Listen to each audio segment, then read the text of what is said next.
Sualın cavabını və izahını gözləyən şəxslər diqqətlə qulaq asın. Sual belə idi ki, ağ rəngli avtomobilin sürücüsü bu şəraitdə göstərilən trayektoriyaların hansı üzrə hərəkət edə bilər? Düzgün cavab verən savadlı sürücüləri təbrik edirəm. Bəli, göstərilən trayektoriyaların hər bir üzrə hərəkət edə bilər. Biz isə hər zamanki kimi dərhal cavab verməyə can atmayaq. Biz özümüzü ilk növbədə ağ rəngli avtomobilin sürücüsü kimi düşünək. Düşün.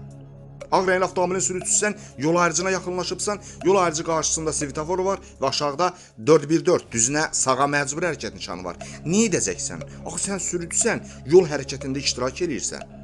Sən başa düşməlisən ki, svetoforun yaşıl işığı sənin hərəkətinə sadəcə icazə verir. Hara getdiyinin, hansı istiqamətdə hərəkət edəcəyinin svetovora zərrə aidiyyatı yoxdur. Svetofordan icazəmizi aldıq, yaşılımız yanır.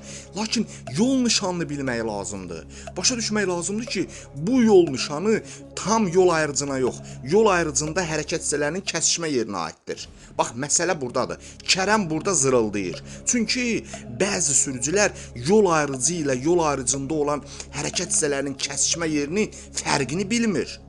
Ona görə, əgər bunu da bilmək istəyirsinizsə bizim dəstələrə qoşula bilərsiniz. Bu yol nişanı deyir ki, birinci kəsişməni ya düz keç ya da sağa dön. İkinci kəsişmədə bu nişan olmayacaq. İkinci kəsişmədə qüvvəsini itirəcək.